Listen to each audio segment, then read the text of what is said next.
Hello, Sopranos podcast fans. Thank you so much for downloading and listening to our episode this week. Thank you for waiting an extra week because of the 4th of July holiday. I know some of you were a little disappointed we didn't drop an episode last week, but hey, it's a holiday, baby. What do you want from me? This show is made in America, like The Sopranos was.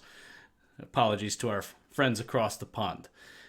I did want to come on real quick, though, before our normal episode breakdown and just talk for a minute because we found out earlier this week that a legend, a person we all as Sopranos fans love, an iconic television personality, Tony Soprano, who played Paulie Walnuts on the show, did pass away this week.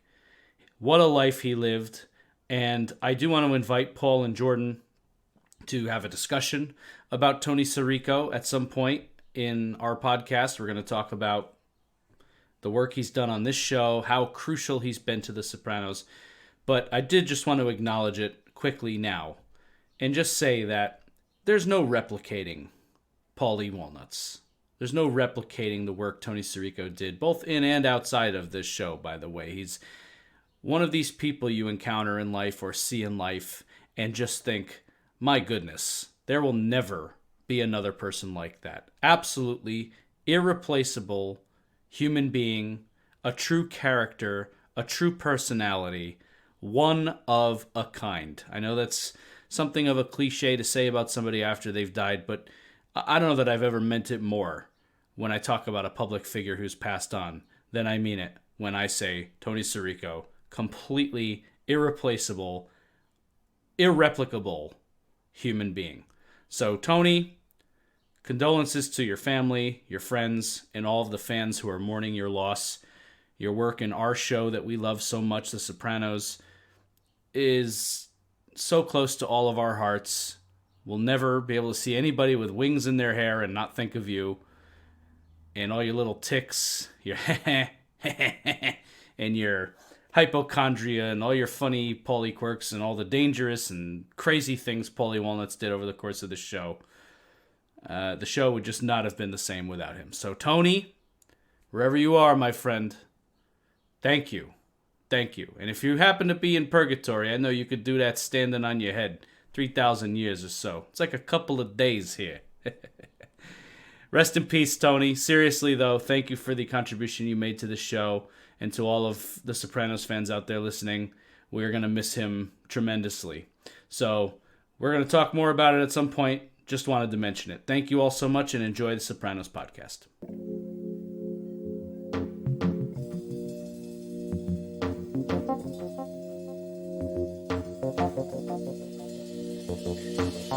Doesn't seem possible, but we are almost halfway through season 4.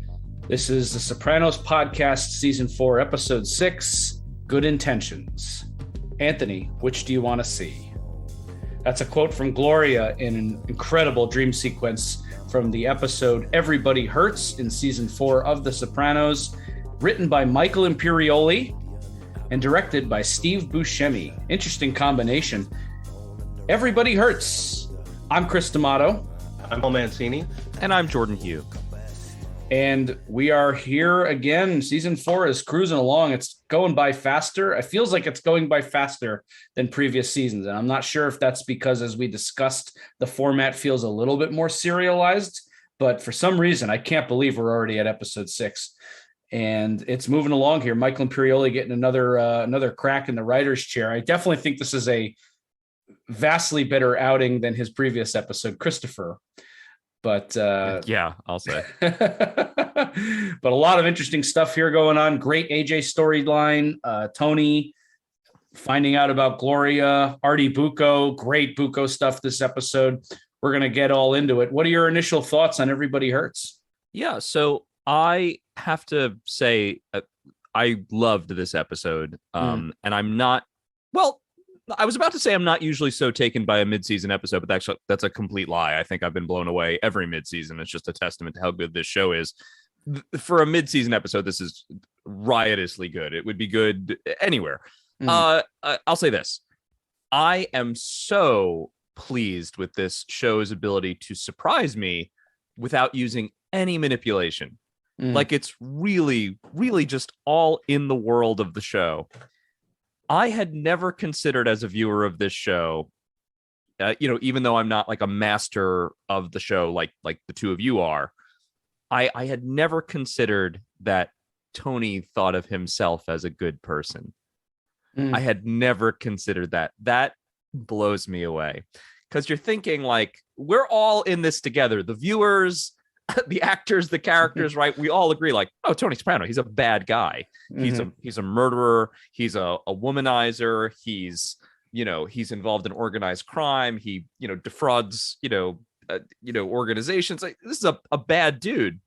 But confronted with, I don't know, the idea that he's responsible for Gloria's suicide, and that he might in fact be a bad person, and to watch him try to overcorrect that, you're like, why is he doing this? Doesn't he know he's Tony Soprano? And then you're like, oh fuck, Tony thinks he's the good guy.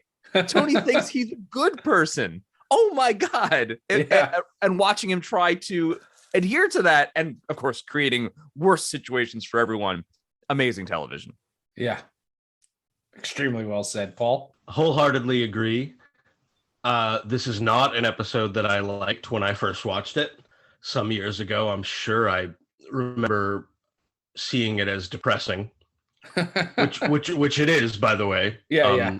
There's I don't think you were wrong about that, Paul. Right. A lot of this stuff is a bummer, but of course it's also fucking hilarious. These bleakly funny moments. I still laugh when Artie calls Tony. John Ventimiglia has an ability as an actor to make me feel for the character. It's not that I don't get or care about what the character's going through. I do, but he is still super funny even in these bleakly dark moments, brought about by, as Jordan pointed out, Tony's good intentions, Tony's generosity. I think in many ways this episode is about sight. It's about what we see and what we want to see and what vision we want to create. And the point at which that aesthetic smacks up against the actual questions of responsibility and what it means to actually take care and to care about somebody else. These problems are going to come up for Tony where he actually needs to take a certain action and he's not going to go there. As Jordan pointed out, he wants to cultivate this image of the good person. So I think that what this all brings out is an episode that, as Jordan said, is very surprising, but it's not manipulative. It really isn't. I buy it top to bottom. Another thing that I love about it is, of course, John Ventimiglia's turn as Artie Bucco here. He does particularly great work. I love all the stuff with AJ. His storyline's really funny and playful. And all these are swirling around the image that one wants to project, either of Tony, which becomes, by extension, the image of AJ, and Artie's own image, what he wants to project out into the world. So all of it added up to a terrific hour. I'm really glad of it. Another thing that I was mad about when I watched the episode, of course, was that Gloria had left us. And I wanted her to come back because she was such an interesting character. But of course it fits. We know that this was likely where the character was headed. It's a sad truth, but I think it's true. Yeah, I agree with everything you guys just said, and I feel very much the same. This is a surprising but fun episode. It's sad, while also dark. The Sopranos masters the sad with the darkly comic very well. Watching Tony essentially just flailing his arms and metaphorically to keep afloat in this image he has of himself.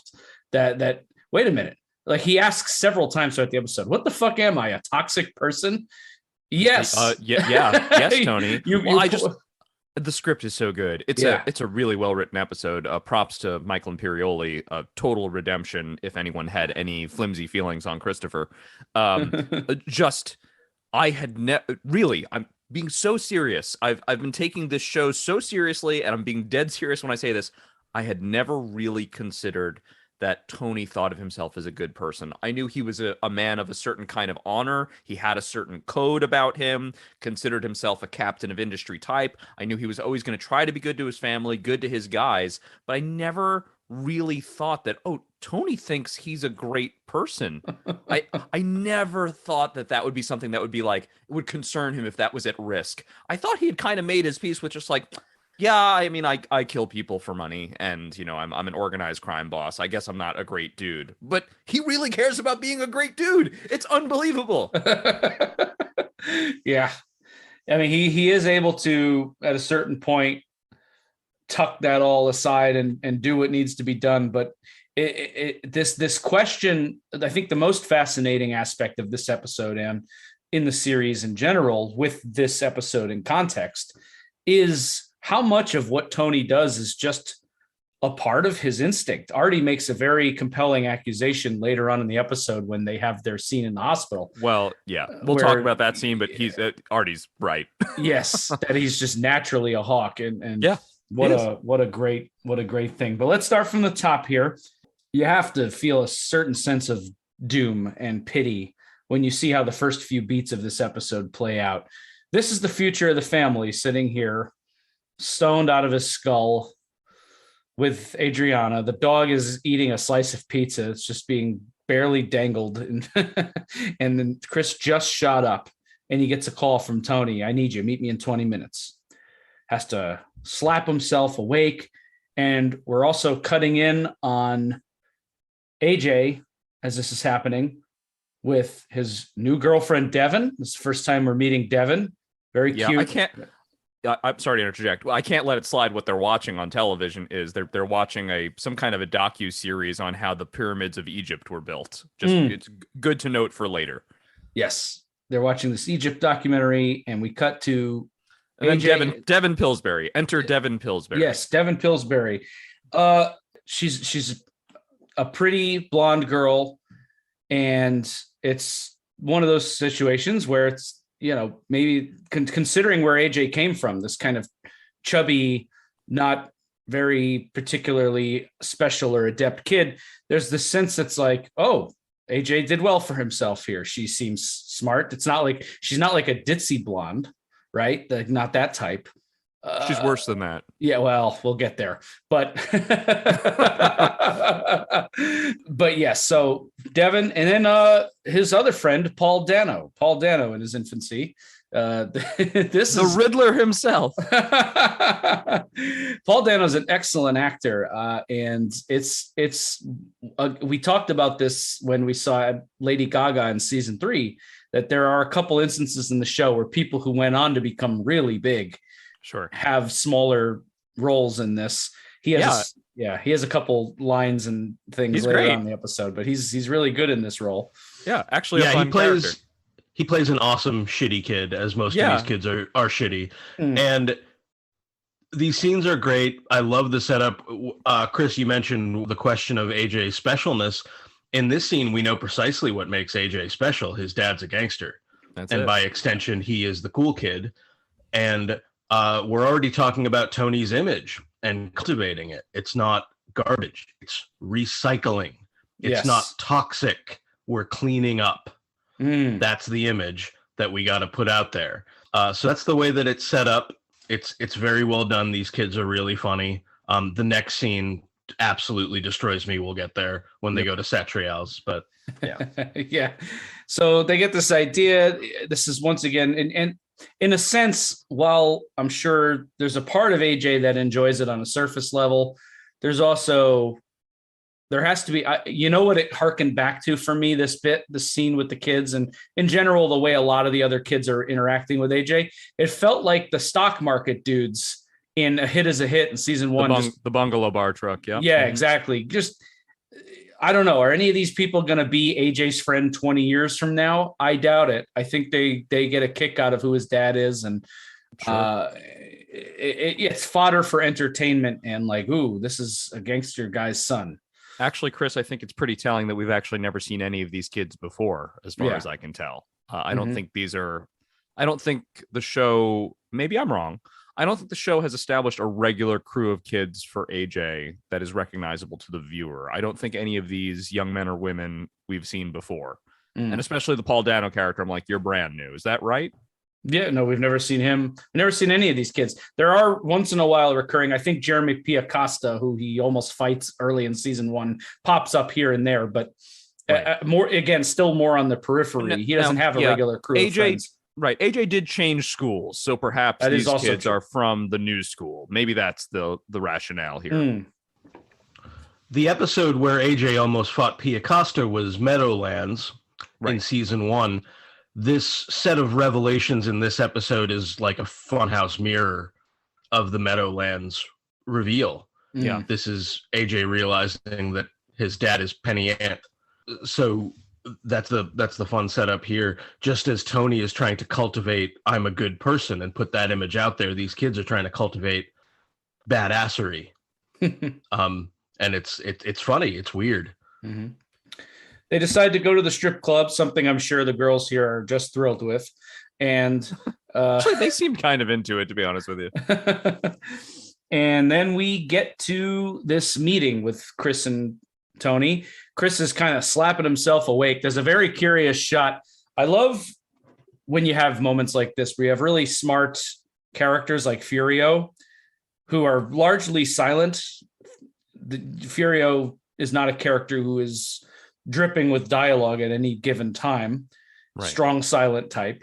And I love the little shot they give of Furio just kind of narrowing his eyes, watching Chris. Like Furio is like, ooh, he's fucked up.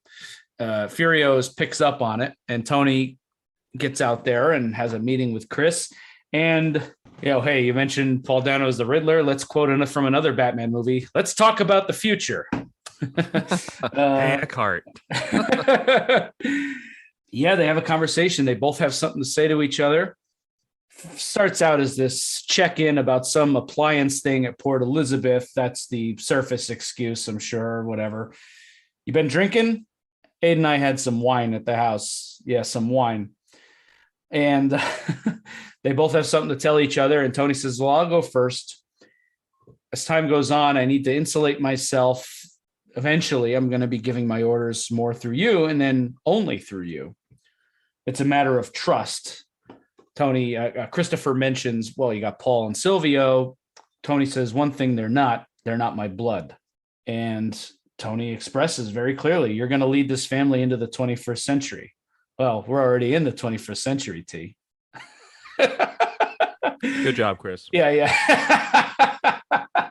And then his revelation is, I'd follow you into the gates of hell. And he very well may, by the way. Mm-hmm.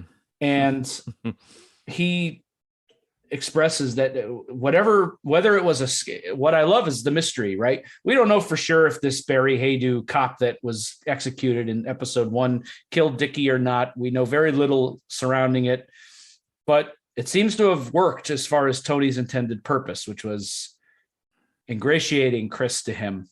So thoughts on this whole meeting and Tony's plan to pass the family on to his wonderful nephew?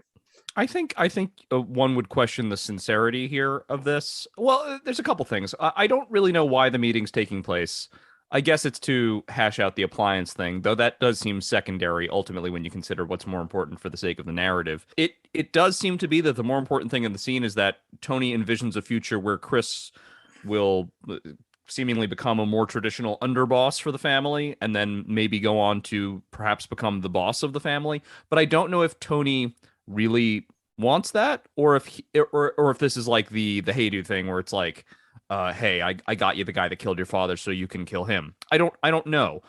Tony certainly wants to keep Chris as close as possible, so I don't know if he's telling him this with the good intentions of, laying out a future for him as the head of the family, or with selfish intentions of just being like, I need to keep an eye on you at all fucking times, because I suspect you are a liability. I don't know. Great questions. I think it might be a bit of both, just as Tony's generosity with other characters in the episode is ultimately self-serving. The purchasing of goodwill. In this case, I think he does want to keep Chris close. I think that Tony does and is trying to create a new vision for himself. Tony's final form as gangster, as he sees it, I think is almost a kind of astral presence where he's not really there. He's only giving orders through Chris. He doesn't want to really cultivate an image at all. Then the way it switches after he finds out about Gloria is that what he wants to cultivate in his everyday life is this good guy, as Jordan's been saying. So I think that there's a fun irony there. I think Tony is either in some kind of denial. He doesn't want to see it. It only took Furio a second to see something's going on. So there's what we want to see and what we don't want to see. And I don't know, maybe Tony just he's not ready to see this yet. Not to mention that what Chris and Adriana are doing, according to one theory of the case, is treating sadness and depression, which Tony will end up doing. He's going to end up mixing Armagnac with a handful of fucking Prozac in about 20 minutes. Position is he in to see everybody else's difficulties? Yeah, it's a good point. It serves this idea that Tony can attempt to be magnanimous. There's a surface level idea of like, oh, look, I'm a good person. I'm helping my nephew. I'm helping him find closure on the unfortunate murder of his father. I'm setting up my nephew to one day take over this family. But at the same time, buried beneath that, whether Tony's conscious of it or not is irrelevant. Buried beneath that is the fact that this is ultimately still a self-serving act. He has gained Chris's loyalty. He has, for better or worse, and whether or not that is going to last given Christopher's condition is another question. But yeah, it is. We're already toying with this idea of image. Absolutely. Moving along here, we get this hilarious scene where they're out searching among Tony's properties. AJ must have had a general sense of direction, and they pull up outside Satriali's. It's a pork. The pork store, AJ says, to which one of his friends replies, "It's a gay strip club." That's one of my favorite lines. Yeah. Good bit. Yeah. Why wasn't that the pull quote this week? Come on. Good question. Who the fuck comes up with these quotes? Oh, wait. So, yeah, it's like Jenko olive oil from The Godfather. It always comes back to these movies. I think in college, Meadow and Tony, when they have their conversation, when she asks about him being in the mafia, Tony asks her the question of what Meadow's friends think come up. And she's like, yeah, they like casino, the cars, the clothes. But again, this image of mob culture is what's coming up. So they're able to compare it to Jenko. I just saw The Godfather again on the big screen for the 50th anniversary. It was quite an experience. And just wanted to mention that. It's still a masterpiece. What a good movie. Anyway. Yeah. No arguments. Yep. So, Chris, you'll have to correct me if I'm wrong, but at one point, I think they're taught, like, maybe AJ got the directions to the Bada Bing and the other hangout, Satrial's, mixed up, and he says Bada Bing is in Lodi or something.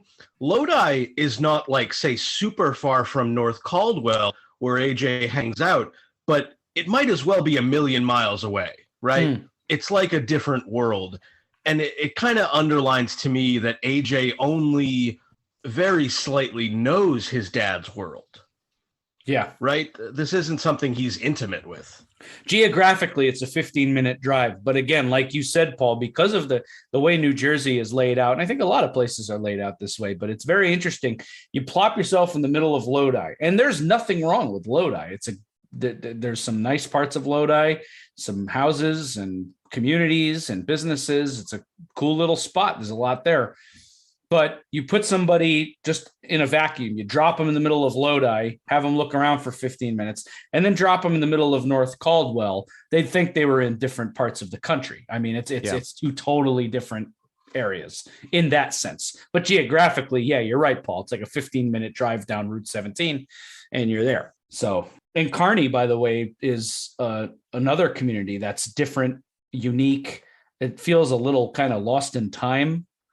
It's a cool place, but it's also, again, bordering Newark.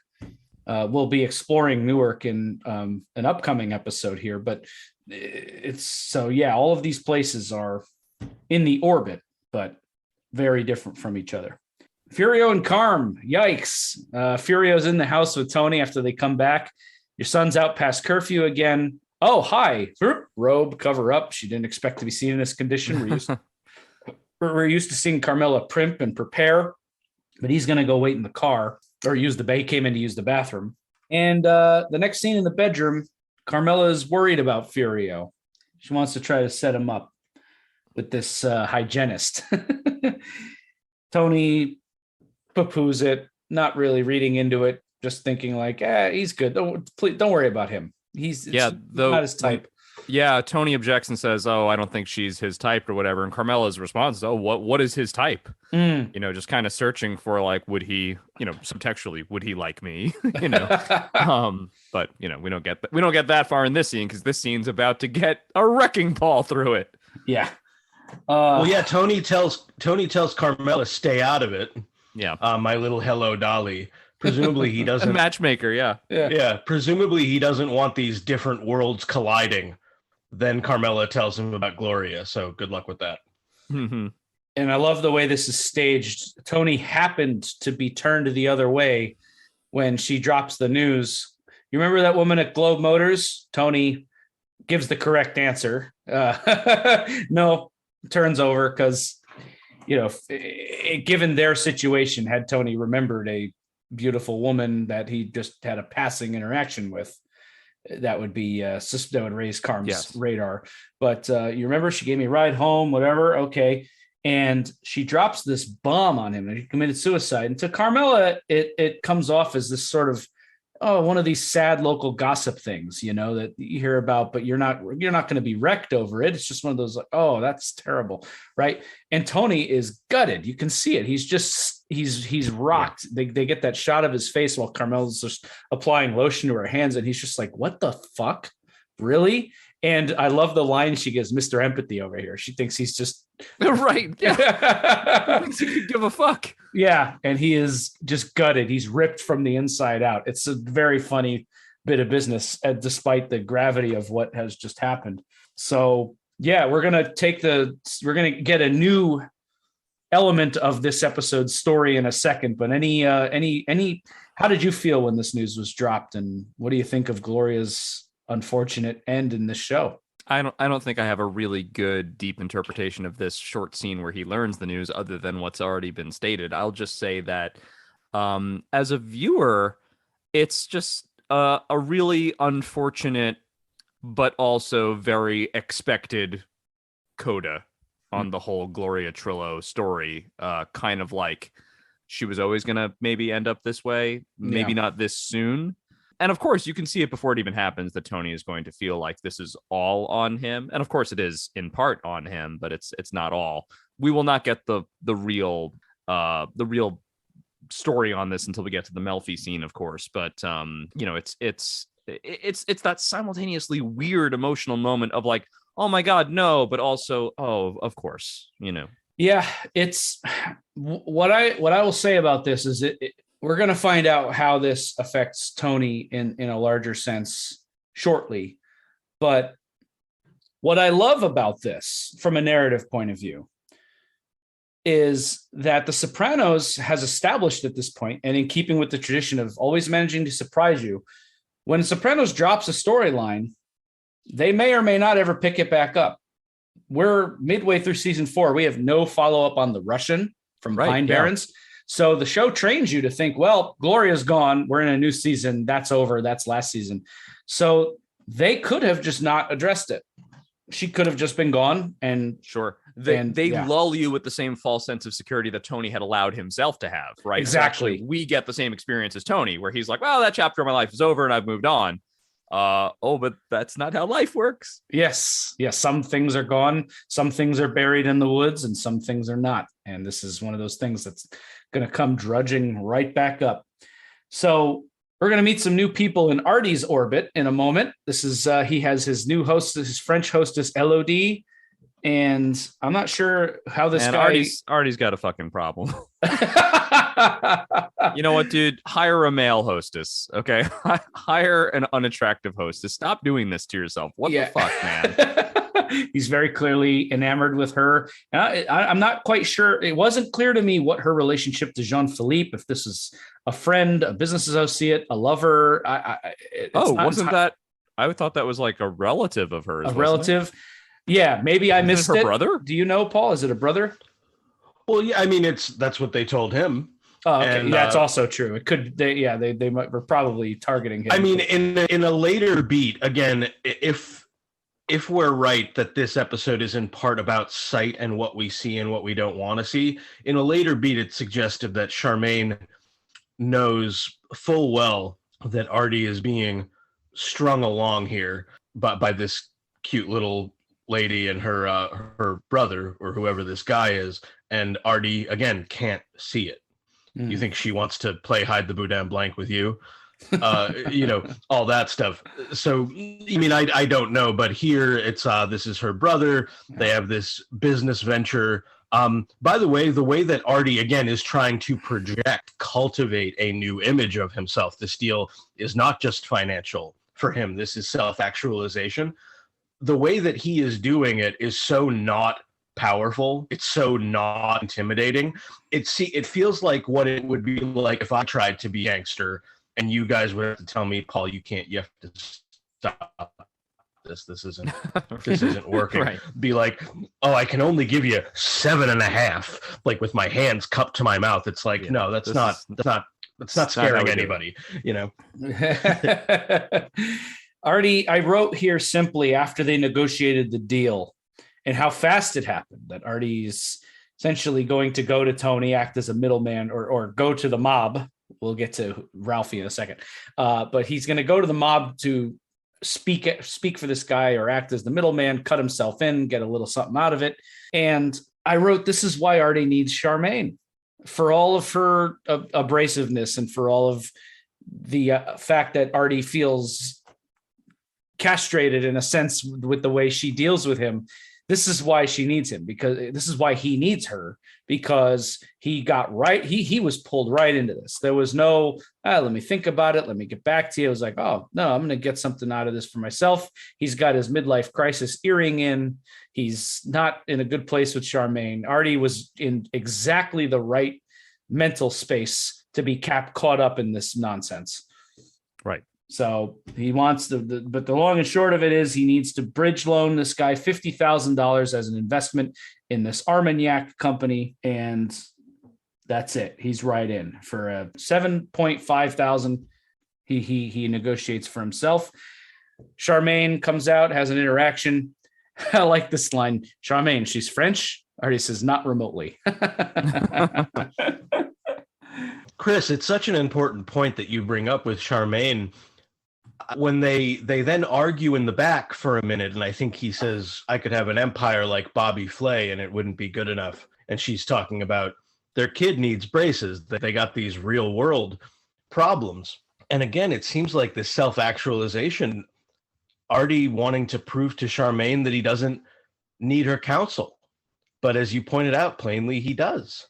Yeah, that reminder that, hey, by the way, like, even if he got the full 10 he asked for, that's the orthodontics bill right there. So yeah, then you can start working on your empire. So Artie is, he's losing the plot here. I'll say that. He seems to be so unsatisfied with his life. Yes. And I don't disagree that he has a life that has not worked out for him, but also like, the show very deliberately doesn't make him a complete failure. Yes, he's buffoonish and he's worthy of ridicule and he's pitiful in many ways, especially, of course, in this episode.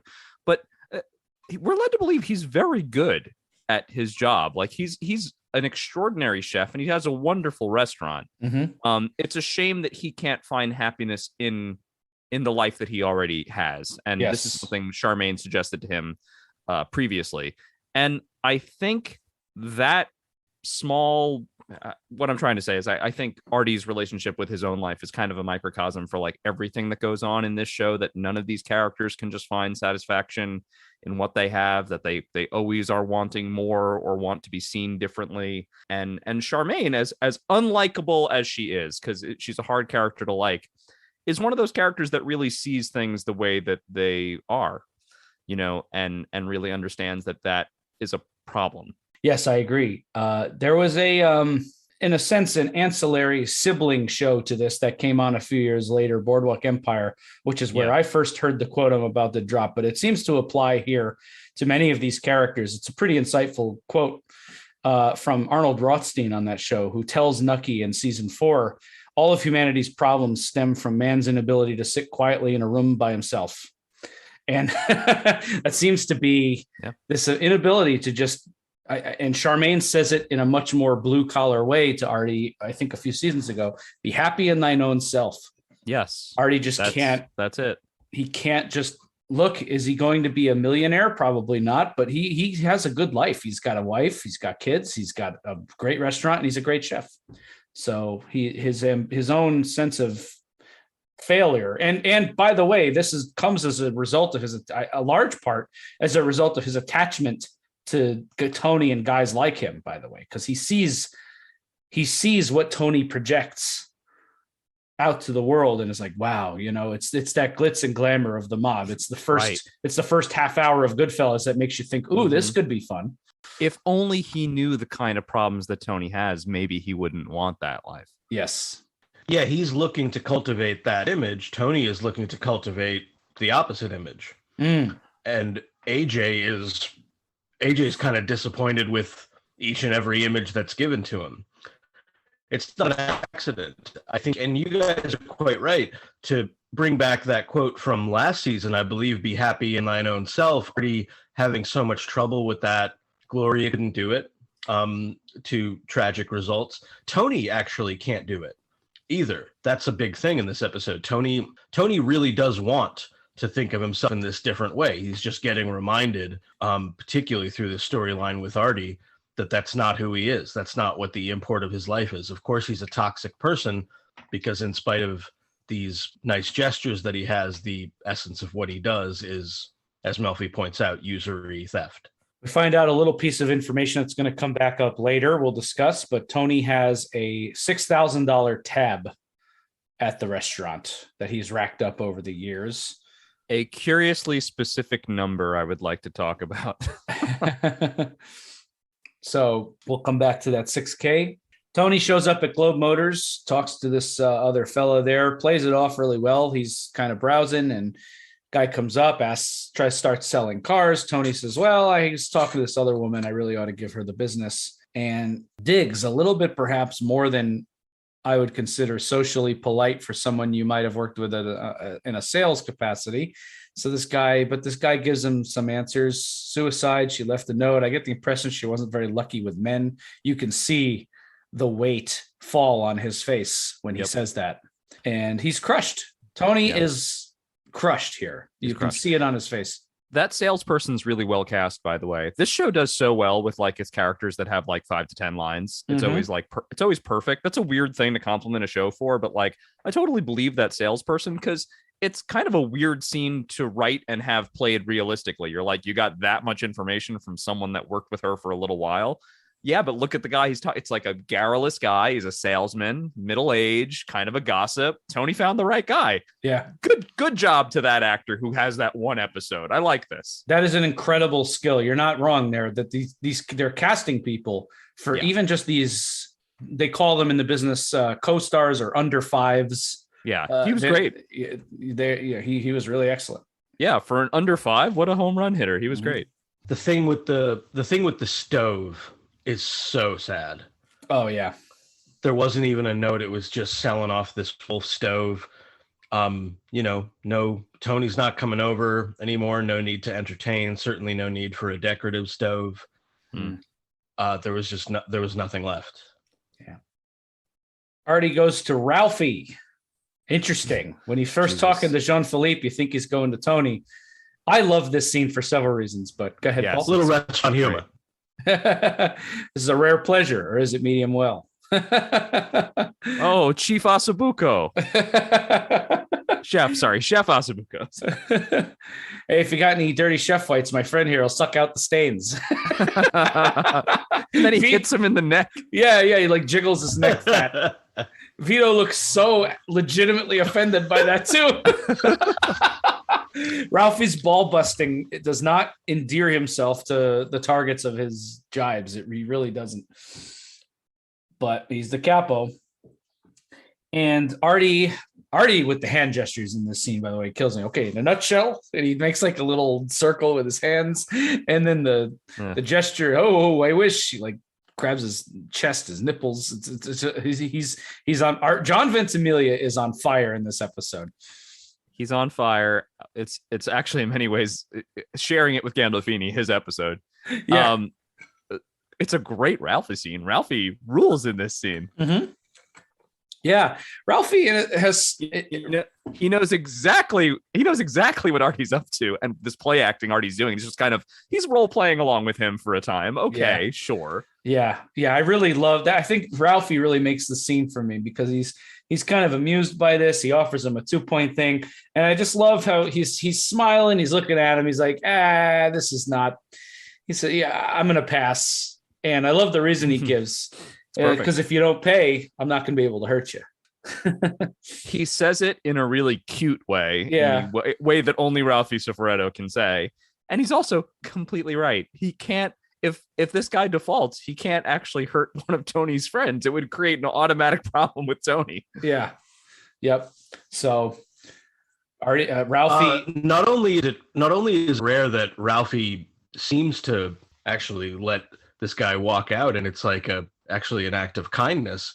But in this instance, even more rare for the Sopranos. This is Ralphie, in this instance anyway, being a smarter gangster than Tony. Yes. Tony, for sentimental reasons, will not hurt Artie either, which is why he will end up giving himself a business headache in this episode. Yeah. Ralphie lets it walk out the door. Ralphie makes the correct decision here that Tony failed to make with Davey Scatino not long ago. Should not have lent that guy the money. Did.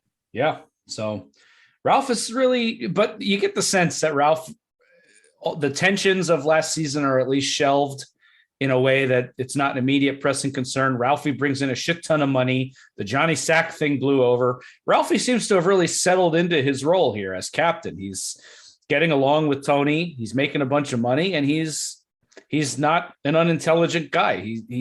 He feels at home here. Like he's in control of his orbit. He's doing well. So we'll come back to that, but fun seeing Ralph in this environment.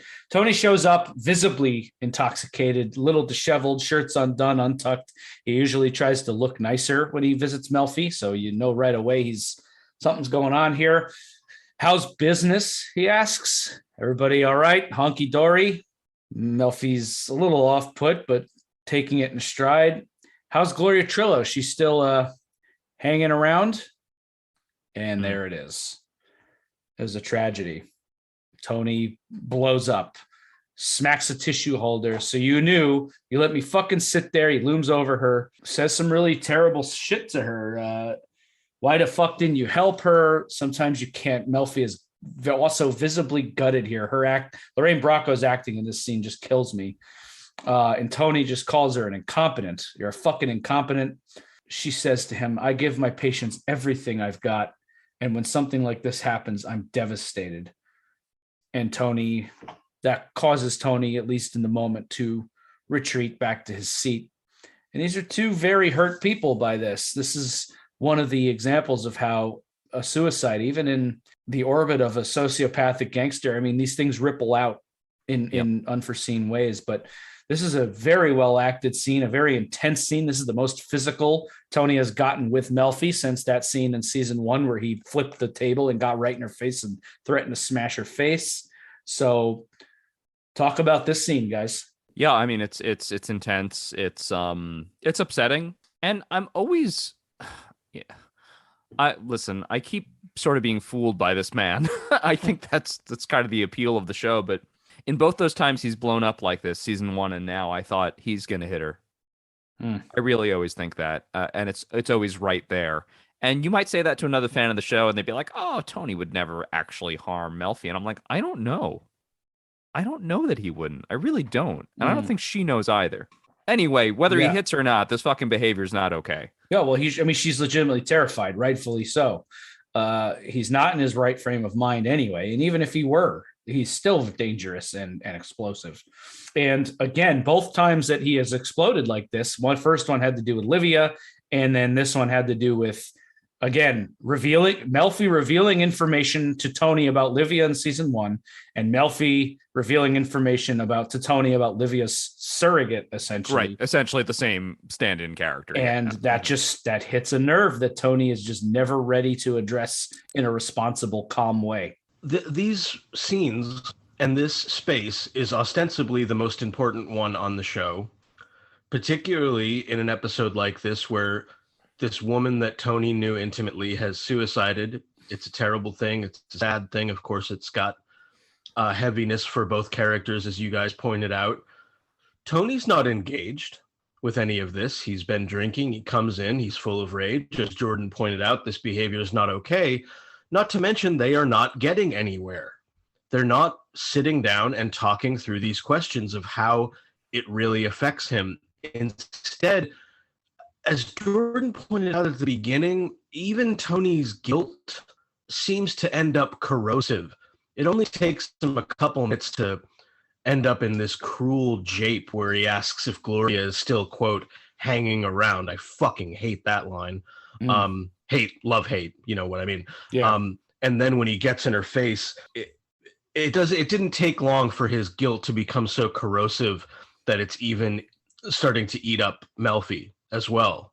So yeah, don't ask if you're a toxic person. You are. So this is going pretty bad. Yeah. Things like this, there's no one cause. She slipped through everyone's grasp. Why are you so quick to blame yourself? She's saying the right things that a therapist in this situation should say, but this is not a typical situation here. And this is a powerful scene, but one that definitely leaves you unsettled and leaves the characters in it unsettled. This is not concluded. This is not resolved.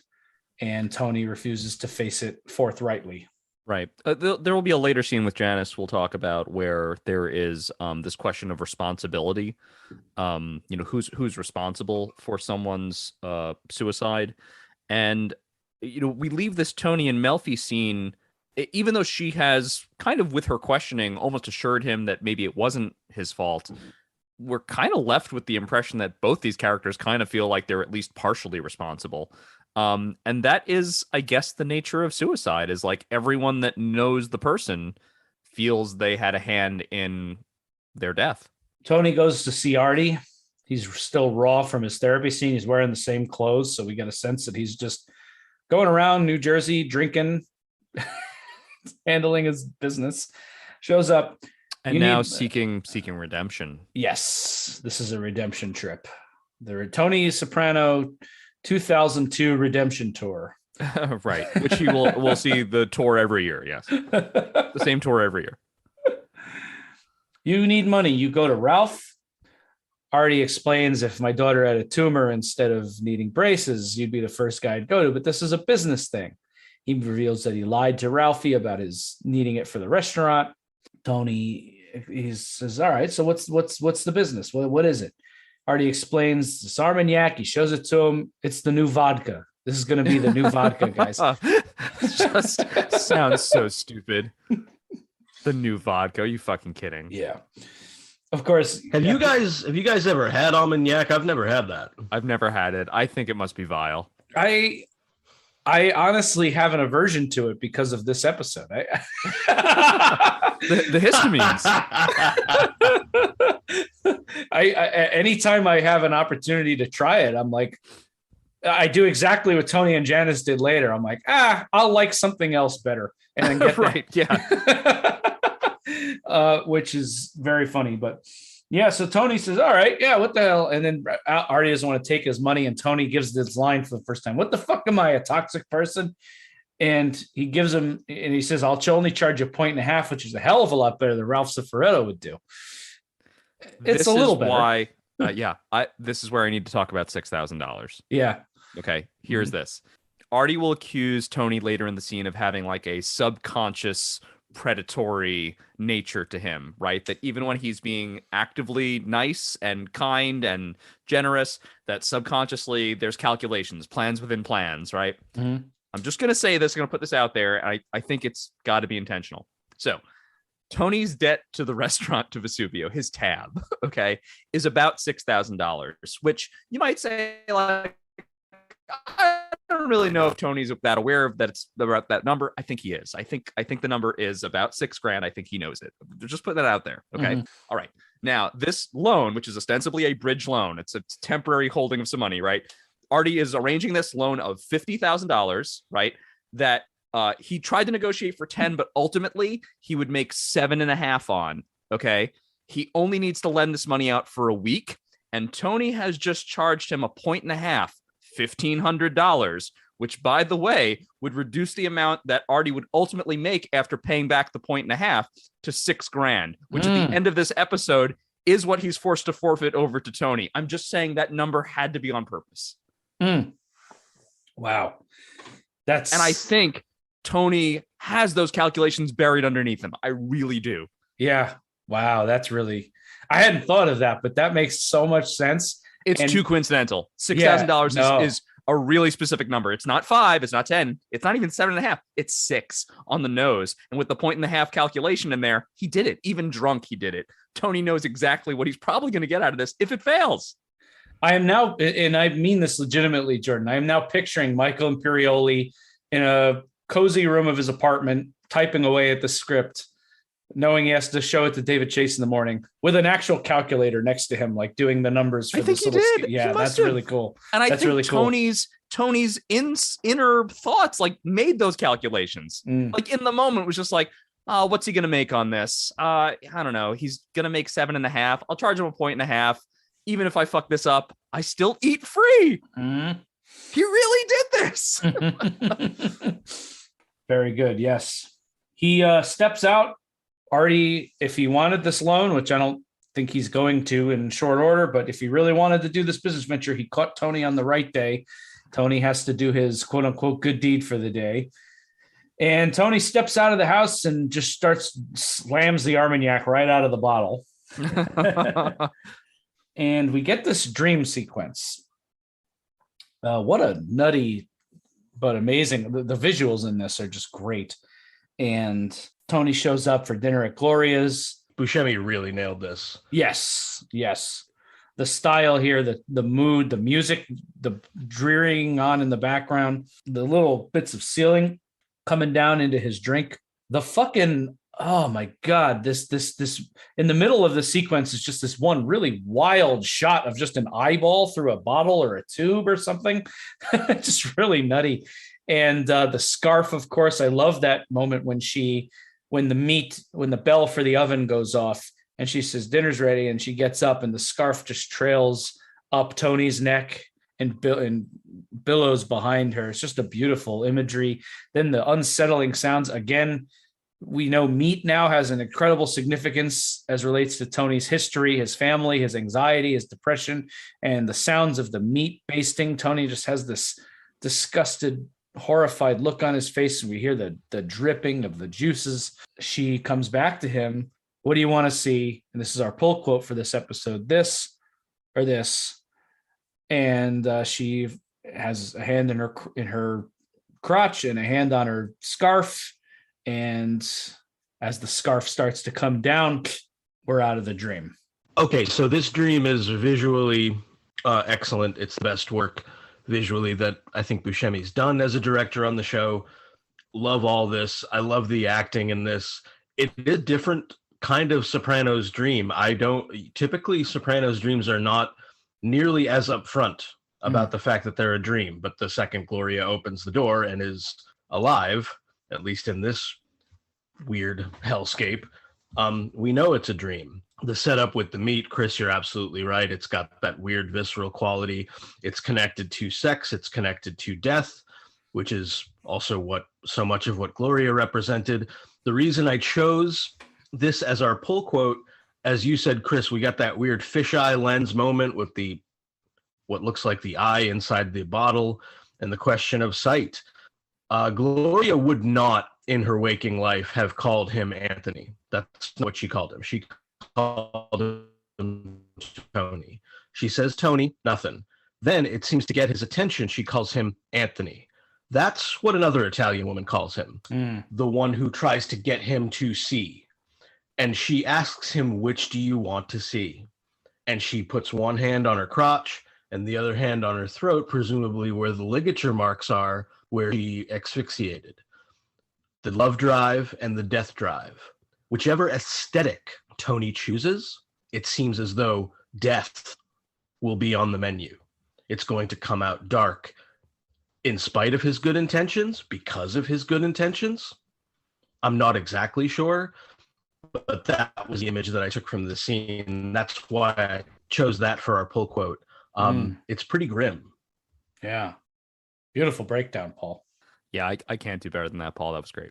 Cut to this next scene. Cousin Brian is here. Tony looks thrilled about that. Oh, Cousin Brian. Poor Brian Camerata. Yeah. Tony is immediately running to his Prozac after having this dream. Just goes right to the medicine cabinet. I'll be right down. He comes down into the living room. They're signing the living trust. Remember, this was what Tony's accountant advised him to get to do rather than what Carmela originally wanted, but she's still pleased. It's Tony doing something for Carmela here, getting to feel like the good guy. Did you please tell me you guys caught this. Did you see the little look of horror on Tony's face when the oven goes off, that little ding from the oven with Carmela's lava cookies? I actually thought we were about to be launched into the reveal that was a second dream sequence. Oh, such a beautiful touch. I love that. I love that moment so much. Just like Tony's kind of coming out of it. And then that little bell just brings that dread back to him. And who knows how much of the dream he actually even remembers, but that noise brings up a deja vu and a certain illness to him. It's so good. That moment just blew my mind. Yeah. Speaking of which, the dream might have been infused with this alcohol. And when he wakes up, he seems pretty groggy. He looks visibly uncomfortable, not looking great. I'm thinking like hungover if he was drinking maybe a lot the previous day, as we saw. That presumably means that when he called Brian the night before to say, we got to do this living trust, he was fucking wasted. And that was the environs in which he said, I want to do this nice thing for Carmela. I guess the redemption tour moves on. Mm-hmm.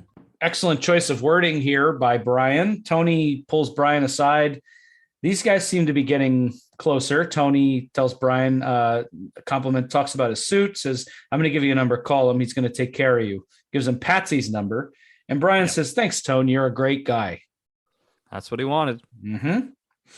And there's still, though, a very fascinating, we're left.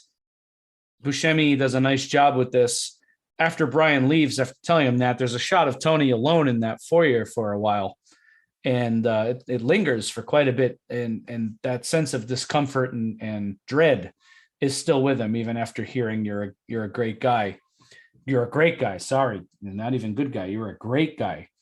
And the shot lingers on Tony after. He's very uncomfortable, very unsettled. I love the next scene. Very brief, but Artie is smoking a cigarette at the bar. Make sure you get that meat order in. Charmaine tells him, you got it. And this clandestine exchange of the money. Jean-Philippe's in the back. He goes to the kitchen, hands him this cash. So the deal is on. The money's changed hands. Let's see how this pays off.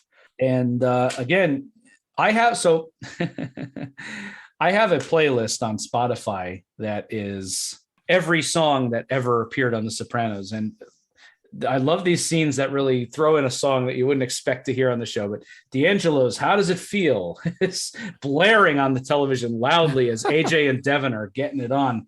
It's weird because he started the show as a kid, but like seeing AJ in this kind of situation is it shocked me, and it's a little awkward. But like, he's growing up. He has a girlfriend.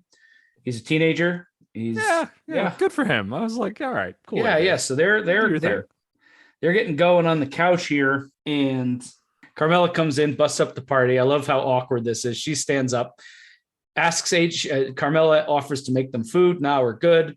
AJ, you want to turn that down a little? He gets up, hiding his boner with his shirt. Any teenage boy has done the t-shirt trick at some point. Any adult man has done that trick.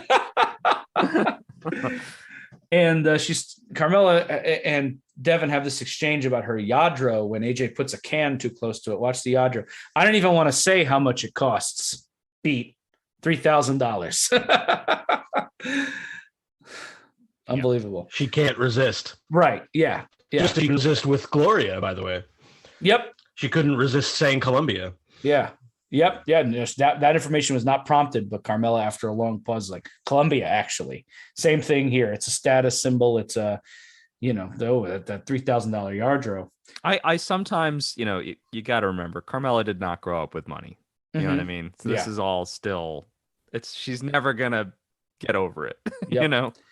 But again, with the specific... That's a good point, yeah. Go ahead, Paul. Well, I was going to mention that later, Jordan mentioned Carmela didn't grow up with money. Yeah. Devin, I think, has always had money. Right. Later, she says, this doesn't matter, which I assume is what people with a lot of money who don't have to think about specific figures always say about it. Absolutely. Yeah. Right. That's a big Scorsese line in The Aviator.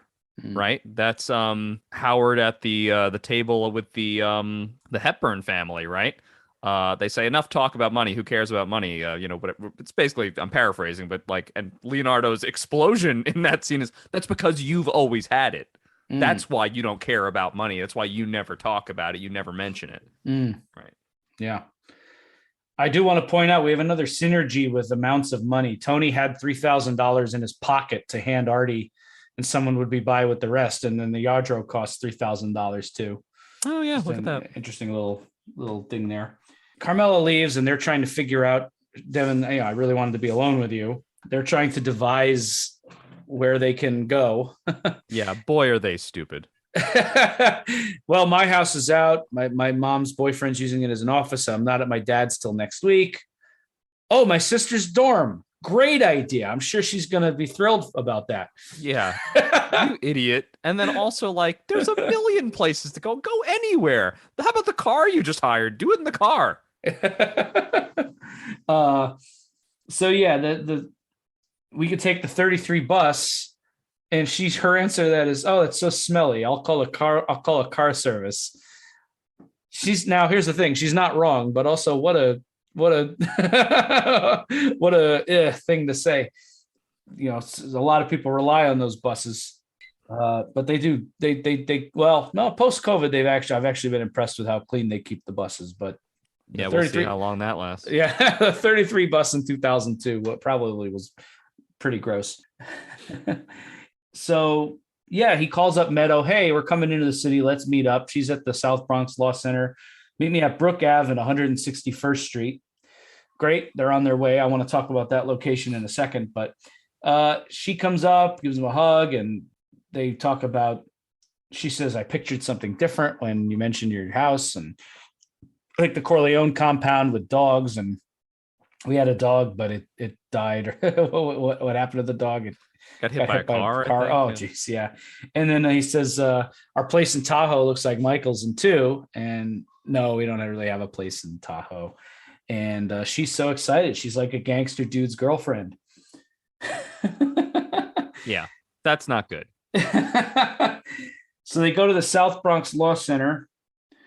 And I want to just say that, talk about a culture shock. We're talking about different locales. I actually lived in the South Bronx for a great many years before moving out to Jersey. And I lived right off of 161st Street. I know where this spot is, Brook Ave and 161st.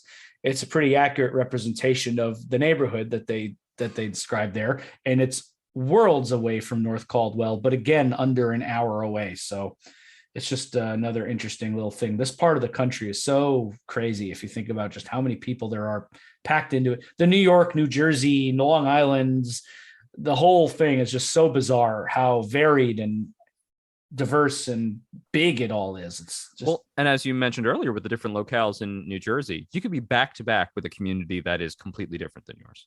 Yeah. People who know New Jersey geography, Montclair and Bloomfield border Newark. Right. It's night and day. That's a 5-minute difference between two different worlds. There's a great, I keep quoting other HBO dramas, but there's a line Bubbles drops in season 1 of The Wire when he goes to Detective McNulty's son's soccer game for a second, and then he gets taken back to the hood by McNulty, and he says, quote, there's a thin line between heaven and here. It's a great quote from a great character, another great show. But that is just all over this episode. The difference between worlds here and how AJ thinks that. I mean, and we're going to get another example of that later when the world that Devin inhabits is completely different from that of North Caldwell. It's just so it's fascinating. I'm Meadow, politeness man's sister. She wants to, have a normal, like, oh, you're out in the city. Great. Let's go to Alphabets. My friend's reading, and there's all this stuff going on. Let's have a night together. She thinks she's getting a sibling visit, and he wants to use her dorm. And she's like, no, I can't. How am I supposed to go in there? How am I supposed to go in there after? That's my bed. Well, we'll just stay on the coverlet. Anthony, no. So gross. Also, Meadow rocks in this scene. Yeah. She's kicking ass. Yes. She looks like an adult. She's doing something good. Yeah. She's being assertive. Fucking go Meadow. She's doing great. And her friend's sister is doing a reading from her novel. Yeah. Right? Yeah. Which I can't believe these 17-year-olds would rather bone than go to. I'm 39. I would rather masturbate gloomily than go to that fucking event. In the Alphabets. This scene is funny, as was the scene with Carmela. All the different characters' vanities are on display. Isn't it interesting in this storyline that with these odd encounters AJ is having, Devin is also meeting some members of the family, but only Meadow and Carmela. Tony stays pretty elusive, even though Tony is plainly the prize. Tony is the one who extends this image of gangsterism to AJ, but he himself remains elusive. I think it's deliberate. He looks back at Devin, gives a little head shake. Nah, it's not happening. Sorry. And the biggest cultural center of the world, and you came here for sex. But yeah, to your point though, Jordan, whatever Meadow went through at the beginning of this season, it feels almost seeing her now in this environment, interning at the law center, dressed like an adult, functioning at a high level, has stuff going on, friends that are writing novels and doing things in the city. It feels almost like that might have been a necessary growing pain. She feels powerful to me. Yeah, I agree. In this episode, I know it's a quick check-in, but I'm like, yeah, go Meadow. You're doing it. You're fine. Yep. They have this interesting conversation in the car that relates a lot to what we were just talking about. I feel so insulated from reality. These people are on food stamps and welfare. AJ talks about, we have a housekeeper 3 days a week. He talks about a science teacher who they have 5 kids living there. They don't even have a dining room. It's like a little box. I've lived in so many apartments that don't have dining rooms, by the way. Of course. But yeah, so AJ, I get why he feels stupid later on, the way he's talking here. The scene is really nicely constructed. We're being tenderized for the big reveal later on of what Devin's world is like, and how narrow AJ's awareness is. Like AJ, I think in many ways is kind of enjoying the associative gangsterism, right? He's enjoying some of the fringe benefits of his father's infamy, right? Oh, I've got a beautiful girlfriend. People think I'm a badass, but of course it's all a facade. And yeah, in just a short moment from now, we're gonna find out like, oh, I'm not the top of the food chain at all, and it's a huge gap. Artie flirting with the hostess Elodie again. I love the way he looks at her and just like pops that mint into his mouth, Artie. He is perfection. What an episode for him. Yeah. He's so funny. So funny. In a weird way, he might be one of my favorite actors on the show just because he's so entertaining. Anytime Artie's on screen, I'm interested. He almost makes our season's best list at the end of every season. Yeah. However, the point of this, though, is we get the first inkling that there's trouble in paradise. Jean-Philippe is not returning Artie's calls, and we're going to come back to that. I'm sure he's just jet lagged, right? Yeah. Well, the time difference. Yeah, exactly. Little quick scene at the gym here, and I should have mentioned this back in the Brian scene, but one thing that's running through this episode is they're going to this Billy Joel concert, And it seems like it's going to be Brian and his wife, Tony, Carmela, and Chris and Adriana. However, we find out in this gym scene, Adriana, because of what's going on with her, let's not forget that she's beholden to the FBI at this point. It hasn't been coming around as much. There's all this stuff going on at the Crazy Horse. She has every possible excuse. Right. We only have two touchdowns on that plot in this episode, right? We have the kind of the opening, the prologue, where she's watching TV stoned with Chris because they're depressed, and we know why she's depressed. And then we have this, and that's it for this episode, even though that's a major storyline. Yep. And this is also a thing that I noticed with Mike Imperioli episodes. Maybe he just finds it weird to write for himself. But in a lot of his episodes, Christopher has a couple moments or scenes, but they're not like Michael Imperioli never writes a Christopher heavy episode. The closest it comes to that is From Where to Eternity, and Chris is in a coma for most of it. So, yeah, totally true. Well, Chris and Adriana basically forget to show up for a storyline. They're both kind of fucked up. There's nothing with Adriana actively working. There's no big check-in with Chris. Then as the, titular head of the family, there's just him high as a fucking kite staring into a mirror. So they've essentially checked out, and it, creates the opening for other story threads to be explored here, which is essentially what happens when Adriana backs out of this dinner. Also, it's getting harder for Chris to hide what's going on with him. Aide says Chris can't seem to shake this flu. And Carmela says, yeah, I noticed his skin doesn't look very good. Yeah, too many people are noticing what's going on, yes. But Carm lets out this very hollow, oh no, what am I going to do with those tickets? Oh no, I guess I'll have to invite Furio and my hygienist. Oh no. Whoopsie. Then I have to say, with the exception of like a brief moment with the bone marrow, this is a non-irritating scene with Janice in it. Congrats. This might be one of the first. But she's so good. She's so good. Oh, yeah. She's really Ida Turturro has really become one of my favorite actors in the series. She's really incredible for a character that is so problematic. Oh yeah.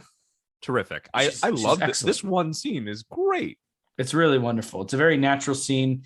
They have the sibling chemistry so perfect. This feels like a brother and sister having dinner. They have the same frame of reference. It's very conversational. Tony and Janice are having dinner. She's sucking up the bone marrow. I love marrow. Remember Ma with the marrow? It sounded like half off day at the liposuction clinic. It's always like, please, huh? Yeah. That's what the Sopranos do. They suck everybody and everything dry. That's it. Especially Janice. Yep. Artie comes by, free desserts, of course. Why not? Desserts on the house. Desserts on the house. He tries to offer them the Armagnac, and Janice is so put off. The antihistamine. Yeah, what is it? The histamine. The histamines. God.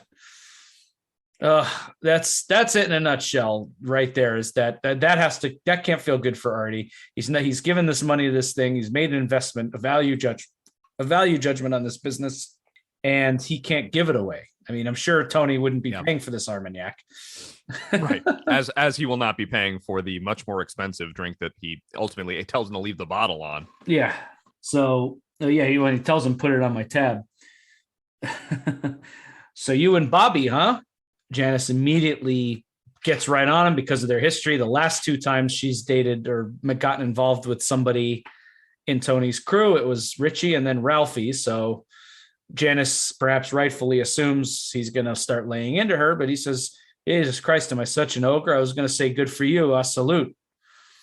I got to have an agenda. What the fuck am I? A toxic person? It comes up again. There it is again.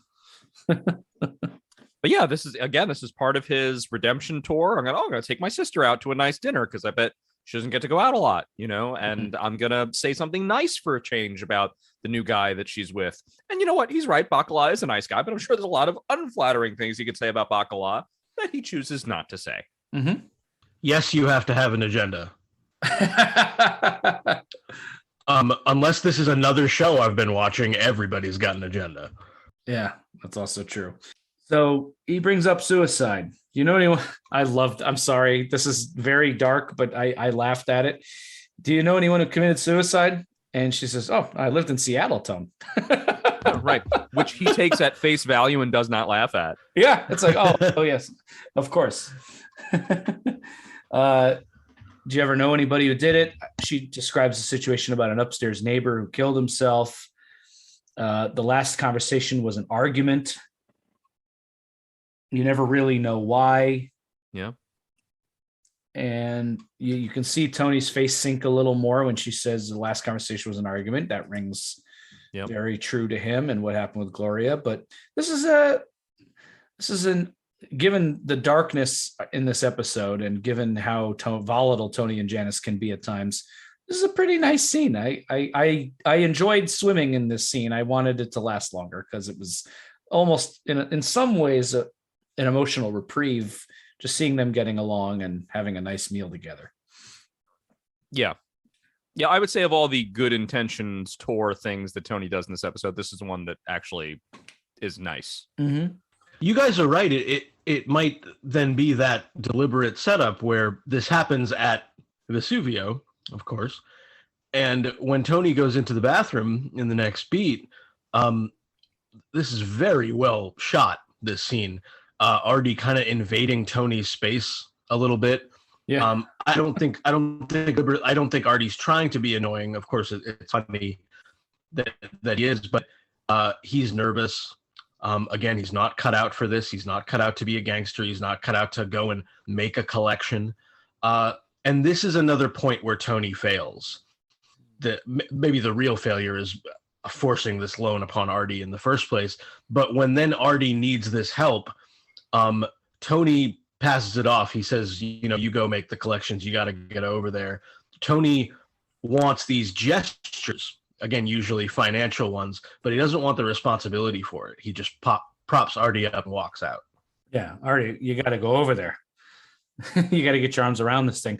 It's cool seeing Tony's expertise on the subject. I mean, he knows all about this.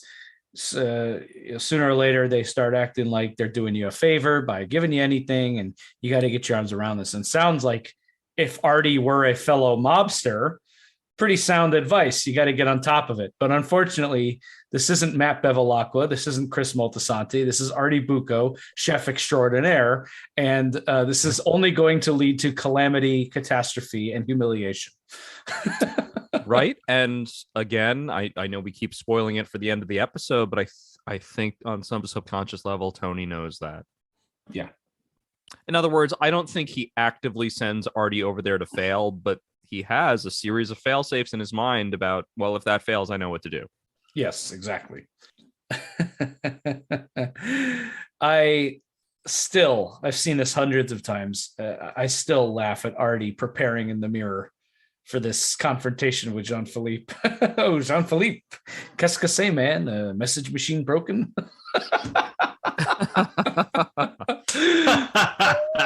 his like trying to be he's just failing preposterously, and in this fantasy he's projecting into the mirror.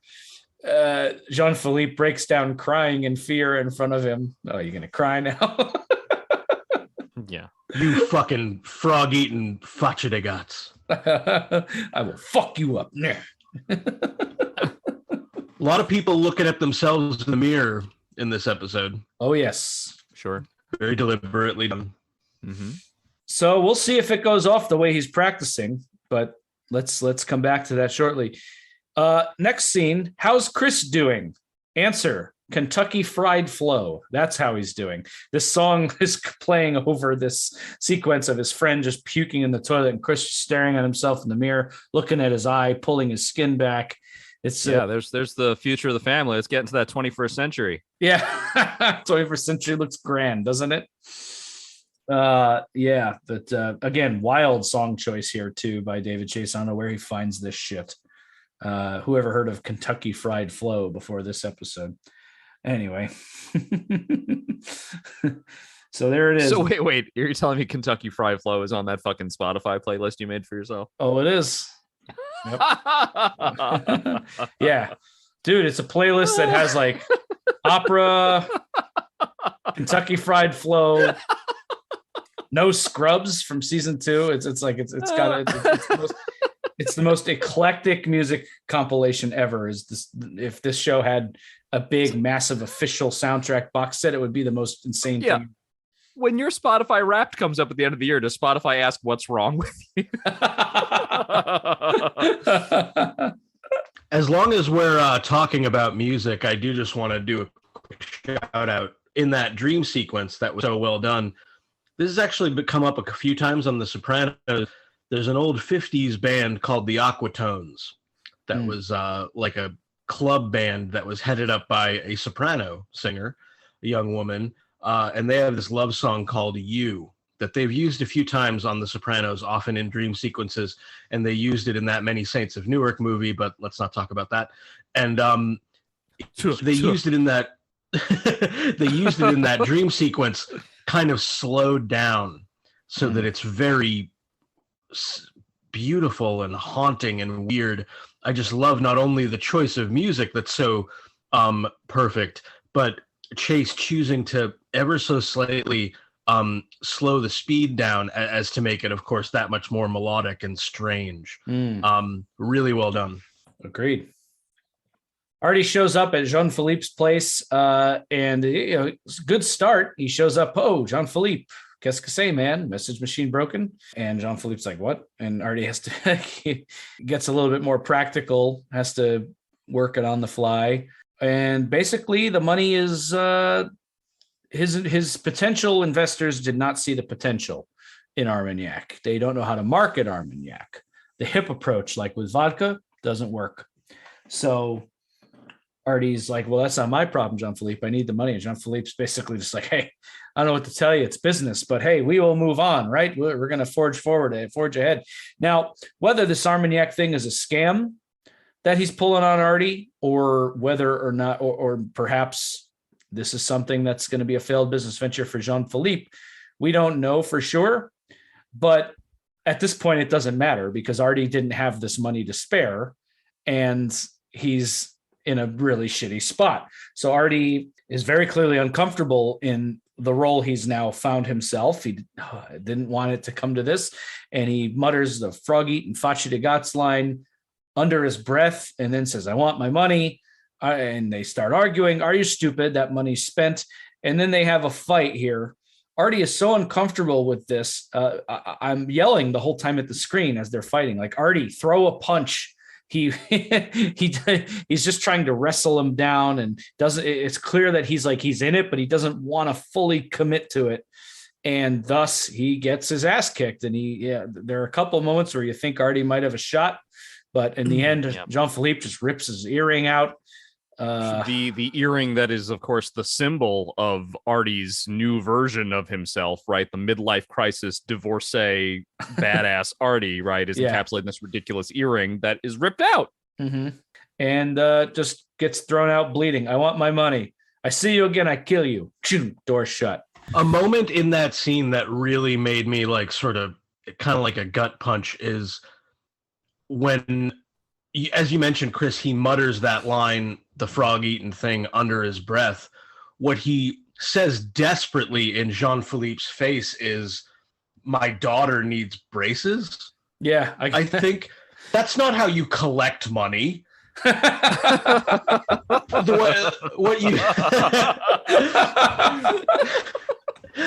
you when you're collecting money, the vision that you have to put out there, the badassery, is just that this is yours. You're entitled to it. You can't be like, my dog, I need this money. Again, then they're doing you a favor.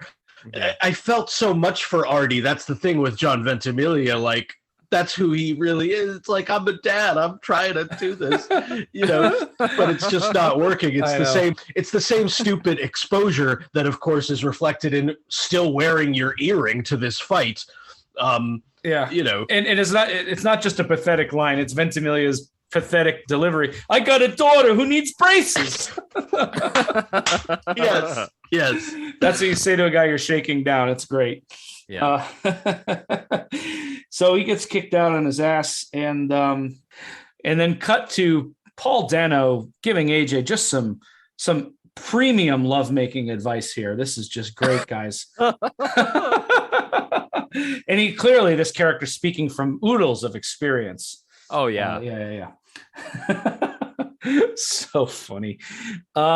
They pull up to Devin's place, and at first they quote it as, I think they describe it as, quote, do they say Bo Peepish? Is that what Yes, when they arrive at the gatehouse. The gatehouse. Yeah. That they think is her actual house. It's very Bo Peepish. Yes, like a little country estate or something. Mm-hmm. Yeah, it turns out to be the public friggin' safety office. Right. Yeah. Yeah. And they get just pulled through to the auto court. The auto court. Yeah. And this is one of those situations that it's like, yeah, Tony's house might be worth, I think he mentions elsewhere in the series, he paid a little over $1 million for it.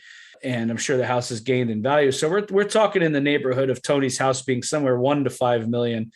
Folks, I got to tell you, you can find these spots. There's some spots in New Jersey that have these massive mansions like this. I've passed them. I've seen them.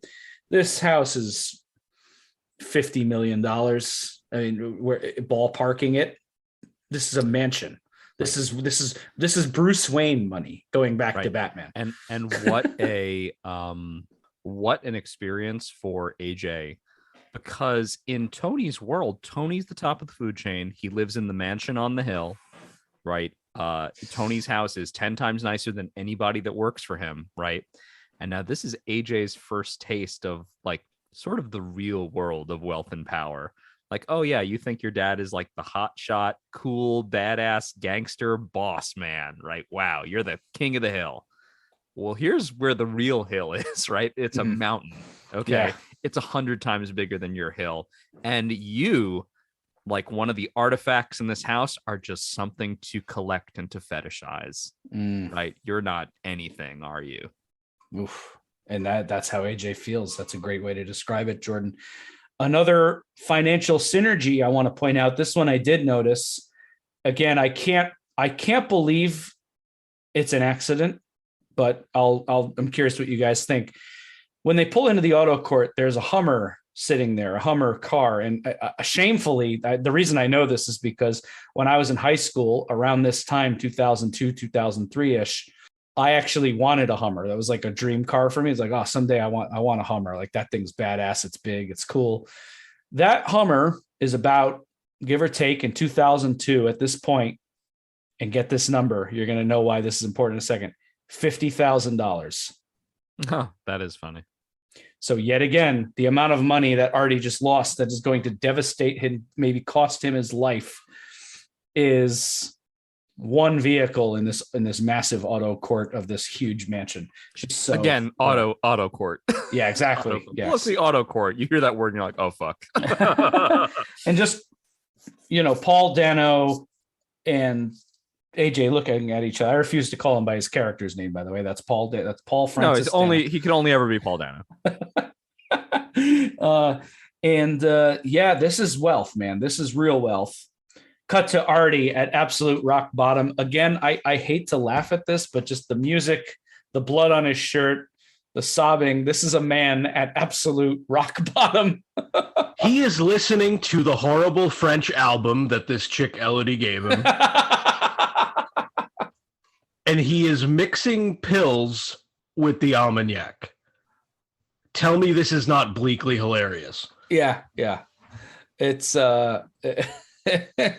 you feel for him, but it's also like, good God, what a bed of misery this is. This is just pure unadulterated misery. He also lives in like the classic divorced man's little apartment, right? With like the fucking folding table with the tablecloth and a shitty little couch. Bare bones. The bare minimum someone would need to sit in that room is there. One lamp, just this is rough. Artie's in rough shape here, just crying. He calls Tony. Tony's in the midst of a tryst. We've never met this blonde he's with before, and just par for the course. Tony with another woman. No surprise there. Takes this call from Artie. He's done. He's like he's attempted suicide at this point. I'm sorry I let you down. Tony's like, what did you do, Artie? What did you do? Take care of Charmaine for me. And drifts off. Artie, don't go to sleep. Don't go to sleep. And then Tony, is right at the point where this is extra alarming to him. This would already be alarming to him, but just coming fresh off the Gloria thing, he has to do something here. Tony starts getting dressed. I like this very well acted moment. All right, what the fuck am I doing? Where you just have to rush up and you're just like, what's the plan here? And he realizes the best thing to do actually in this situation is call 911. They're going to be able to help him more than he will. It was the right move. Yeah, it was. So he calls 911 and we cut back to the house. Picasso paintings in the living room, or one of many probably. Yeah, my dad collects his later stuff. How nice. Paul Dano is off in the distance marveling at every little thing he finds and how much it all costs. And AJ is embarrassed. He feels like, another trophy in this massive house. He feels, you should have told me. And she says, it doesn't matter. It doesn't mean anything. Well, if it doesn't mean anything, why didn't you say something? Right. I feel for AJ here. I see why he's embarrassed, but at the same time, they're both quote unquote rich, right? I mean, both of these people have more money than I have right now, that's for sure. Yeah, but you know what? Only one of them has the kind of wealth that you would have to prepare someone for. Yeah. Right. I'm sure that Devin Pillsbury is a nice, polite girl, probably. I don't actually, you know what? I don't know that. What I'm saying is, I think she's been with boys before, and I think you probably need to tell someone like, "Hey, listen, you're going to come to my dad's house, and it's big. Like, it's just careful. My dad's got a lot of money. Something, just mention it casually, even something." So much of this show is about the complications of Tony's life, and the realization that AJ came to in Meadowlands was about some of that mystery opening up to him coming to see these parts of Tony, which have their complications. It also has its mystique. It has its attractive and intriguing qualities, which the kids are digging into in a lot of this episode. And by this point, a lot of the complications we know are still there. But instead, one of the reasons this is a bummer for AJ to this episode is that a lot of the mystique pulled away. The cobwebs are removed. He's not special. His dad's not special. Of course he's embarrassed. Of course he's troubled by it. We got back to Artie. He's in a hospital room. Tony comes in. He's very upset. Suppose I come to your house and I find you dead. How am I supposed to feel? Artie's devastated. Take the restaurant. Artie, I don't want your fucking restaurant. Tony's not going to bust Artie out here. He's not going to apply the usual pressure. We'll wipe my tab at the restaurant, and that's going to come back in a second here. But then Artie says, but Tone, $50,000. It's going to take me the rest of my life. And Tony says, well, technically, Artie, it's 51.5 and big wise, and you already missed it. You already missed a payment. But we'll wipe the tab at the restaurant, and then about the $50,000, Tony takes on, I'll assume the guy's dead, meaning that he now owes me that 50 grand, not you, and I'll handle it my way is what that means. Should be grateful here, and he is. He thanks Tony. He cries, but then, as Paul says, Artie can't leave well enough alone ever. The cobwebs are now removed. The little gesture he does there. You saw this whole thing. You saw 20 moves down the road like a hawk. Your mind went through all these permutations, and you thought, worst case scenario, I eat for free. And Tony is just so offended by this. The look on his face is, I've never seen Tony look like that. He doesn't want to hear it, and he doesn't think of himself that way, or doesn't want to think of himself that way. But when Artie was saying it, I'll be damned. That's like, it's right on the money. This is bang on accurate. It is like a hawk. Both feelings are correct, right? Tony should be offended in this moment. He's kind of just saved his friend's life. Yeah. Though in the macro, he's caused this situation. Right?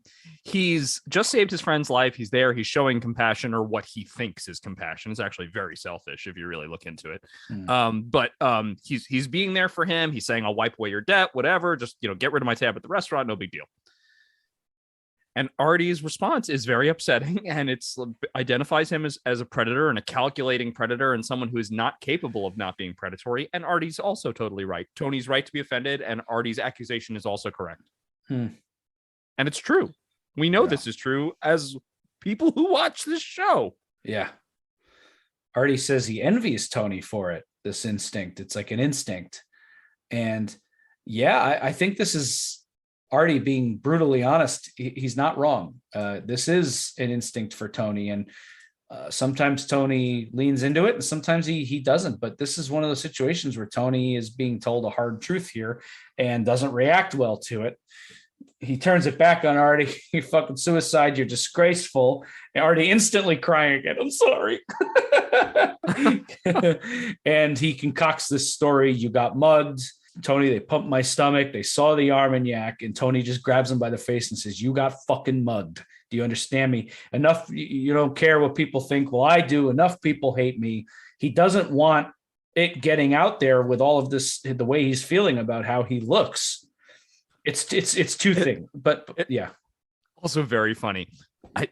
This can't get back to me. You can't trace this back to me. I was never a part of this. And he steals his wallet and his watch. Yeah.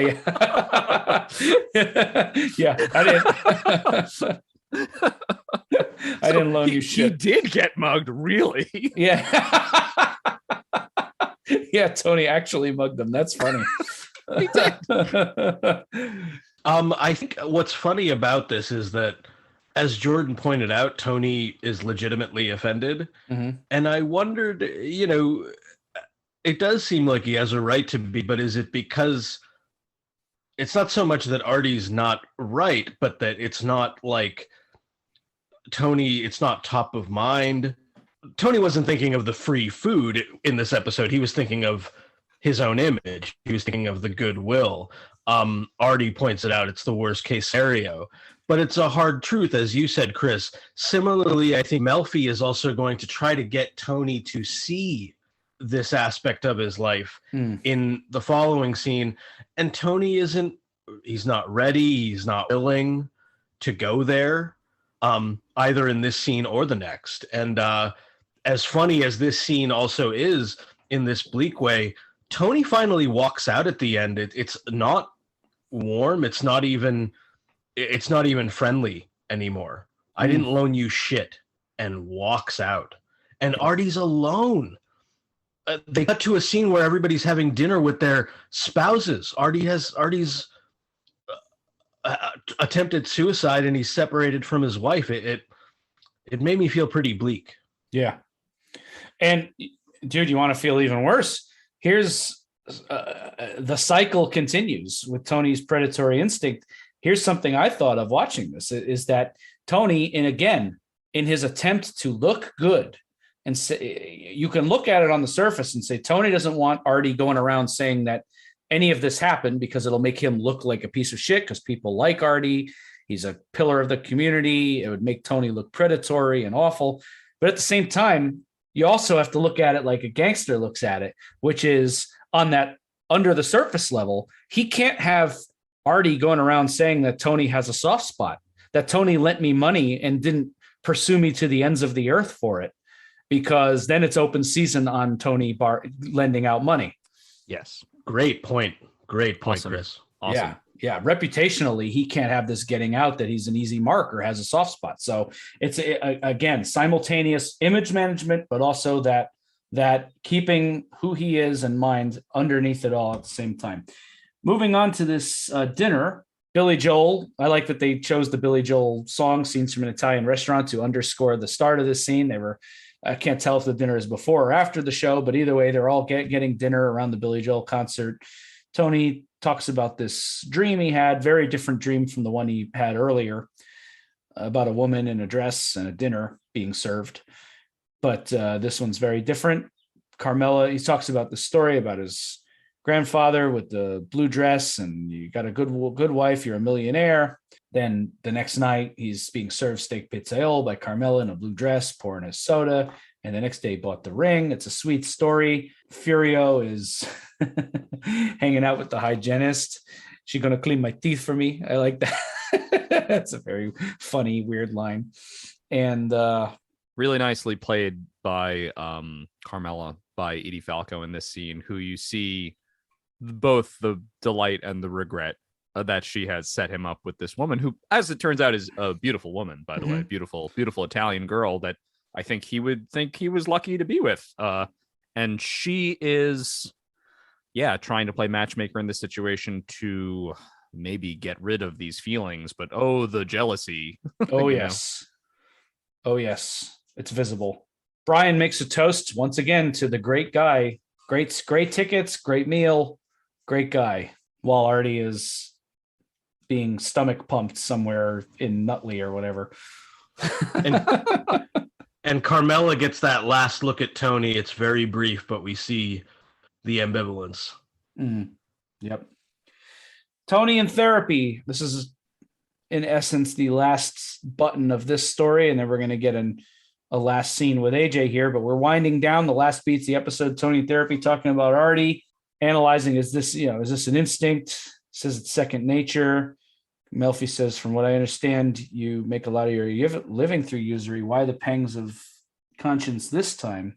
Tony brings it back around. Where's Gloria now? They can both go fuck themselves. I made a donation to the suicide hotline in her name, and that's it. He's not going to dwell on this anymore. It's become too distracting, too disruptive to who he is and what he's trying to do. So he once again tries to buy himself into good favor. It's the perfect mix of, I think, his usual, that he made a donation in Gloria's name. It's the perfect mix of his usual sentiment, his sentimentality, and his attempt to essentially, again, buy goodwill. And this might also be evidence that Jordan's point earlier was so dead on, that he's worked out these numbers, because even in this spiritual sense, as he says, they can both go fuck themselves. I made this donation and that's it. And I think to his perspective, that, at least for the moment, squares his accounts. Yeah. Done. This is a common behavior for him. It's very Catholic. It's very Michael Corleone Catholic, right? Which is just like, I've done this great wrong. I try to make amends emotionally. I can't really work through it emotionally. So you get money from me, or you get a gift, right? I buy you a giant sapphire ring, or I try to pay you off at your new job at Fountains of Wayne, or like I fucked up in some way. I can't really make it up to you. Fuck it. Here's some money. And I move on because I can't move on emotionally. So I have to do it by basically paying for an indulgence. What would be better for him is to address this seriously in therapy, number one. And number two, not pay off anybody, but maybe just stop putting people in situations where they want to commit suicide because their life has been ripped out from them. That's a thought, but it's a good, it's a good thought, Chris. It's a good thought. And then we get this last little button on the scene. Two last little buttons. This first one, and again, we've talked before about how well they established Furio. All you need to see is knock on the door. John Philippe opens. Yeah. Furio standing there. I assume the man is dead. Yeah. I really. What else do we need to know? Or if he isn't dead, he certainly wishes he was by the end of that meeting. You're right, Chris. I mean, it's just great storytelling. Yeah. That you need 5 seconds without even any dialogue to tell people what's happened. So you never need to see Furio be violent again. You just do this. That one scene did it so well. Just establish him as the Hammer forever. Yep. And there he is. And that's it. You just get so much out of that. It was so good.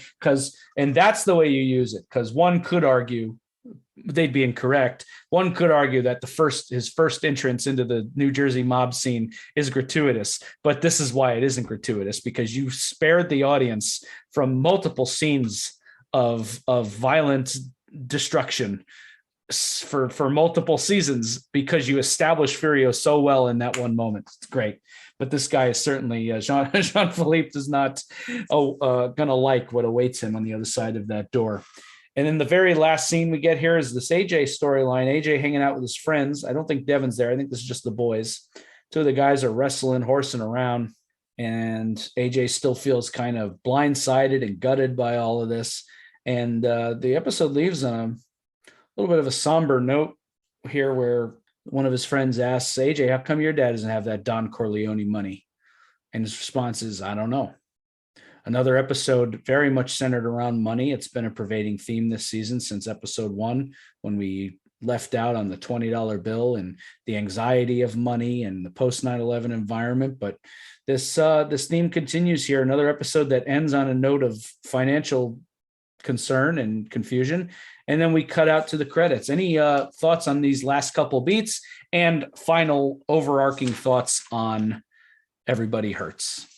Well, I think the show does a nice job this episode with AJ in particular, who just as he's coming into his own, he's losing ground. It's kind of like he has finally an image of himself or how he could operate. And then also he's left to think about the flaw that is in that, right? That it is something that is incomplete or makes him feel unfulfilled because it's not his directly. It's power that he's loaned by who his father is. And what his father is and who his father is isn't something that is good. And he's suddenly realizing, nor is it something that's really rich and powerful either. And he's kind of, I love this last scene because he's kind of like, what is my life? Am I even real? It's, it's Chris looking in the mirror while he's high. You know what I mean? It's Artie looking in the mirror, trying to pump himself up to be, the big gangster, right? It's AJ trying to be like, well, are my friends only my friends because of who my dad is? Does this beautiful girl only like me because of who my dad is? Am I only who I am because of who my dad is? And then the unasked question is, who is my dad? And then who am I? What does that make me? It's the locus for so much good AJ storytelling going forward. And then just the overarching thought on the episode is, and this is an oft observed thing, this is not obviously an original thought. The title of this episode, not our title, the actual title is Everybody Hurts, which will make us think of the REM song, Everybody Hurts sometimes, right? But also as the verb, right? Everybody hurts somebody, right? Yeah. Tony hurt Gloria, and he can't make it up to her. Maybe he can make it up to these other people, but all he does is hurt them. His toxicity is thus that he cannot help but be toxic. And when Artie asserts that, he is so hurt and offended by that, but it's so true. He can never really get away from it. Chris, I think you're right. I think your observation is best.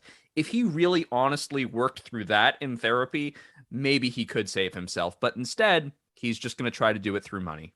Well said. Yes, this episode chiefly to me is about those questions of identity. Earlier, when again they were talking about money, Devin said it didn't matter, and she says, "I like you."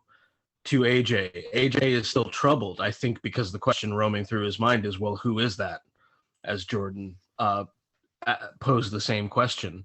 And yes, that's what a lot of the characters are seeking out. In this episode about the gangster image in many ways remains elusive. Paulie is not in this episode. Silvio is not in this episode. We're getting a different set of images and Tony trying to put that out there. Again, it doesn't quite work out. The toxicity, as Jordan pointed out, can't help but come through. I also think this episode is largely about relationships because we hurt the people that we love. And the fallout after Gloria's killed herself, the fallout after Artie and Charmaine have separated, and now the fallout of AJ realizing this deal that he's in with this young woman, Devin, and where he really stands. It's a lot of tough questions, and it's a lot of lonely questions that the characters are asking. It does make the episode fairly bleak in a lot of ways, but very funny at times, interestingly dramatic in others, extraordinarily well done. Kudos to Imperioli for the writing and Buscemi for the directing, and all the actors in particular. I have to give a shout out to Gandolfini and Ventimiglia here. Yeah, really electric scenes between them. I agree with everything you guys said. And, what makes me sad for AJ too is I kept coming back to the question, why doesn't Devin tell him about the money earlier before surprising him? And I'm trying to put myself in her shoes. And the only answer I can reasonably come up with, given what we know about the character, I mean, we don't know much about her. And, it's not a spoiler to suggest that she's not going to be a top tier main character, even if she stays around for a little bit. So what do we really know about this woman? Not much. So why would she do this? Well, I would think that if I had that much money, I wouldn't tell a potential partner, girlfriend, spouse until I felt like we had a baseline connection that went beyond the money. I think the fear of telling people you have a lot of money is that they end up liking you just for that, or they end up wanting to exploit you or marry you just to get a piece of it and then ditch and run, leave town. I think rich people have that legitimate concern when they catch feelings for somebody. So maybe she doesn't want to do that. However, and then I think about the contrast there with AJ, who has found this identity of being Tony Soprano's son, and how if I were in AJ's shoes, I might not drop that everywhere. But because this is so central to what's going on with AJ, and maybe one of the only ways he's able to get friends, which is a sad thought, that's something he just lets out. Yeah, I'm Tony Soprano's son, and even maybe leans into a little bit to a certain extent. So I just found it kind of sad, the idea that maybe AJ is reflecting on the fact that not only does she have more money than him, and he doesn't understand who his father is, or his place in this world, or what this all means for him, but it's also that, like, this is what I have to work with here. And she, this other person that I have feelings for, didn't want her identity tied up in who her father was. And yet here I am with this. So it's another potential layer of that made me feel badly. But overall, great episode. I don't know, these AJ episodes, this latest watch through, meaning the watch through we're doing for our podcast, these AJ episodes really hit hard. Again, many of us have said it here, but shout out to John Ventimiglia for this. This is a really standout special episode for him. I love when Sopranos gives these hours to some of the more underutilized actors in the show, and they always step up. It's really great to watch. And Everybody Hurts, another one in the bag. We are moving on. Season 4, we have another favorite of mine coming up next, Watching Too Much Television. I'm excited to get into it with you boys. And in the meantime, I'm Chris D'Amato. I'm Paul Mancini. And I'm Jordan Hugh. And we will see you next time, Watching Too Much Television.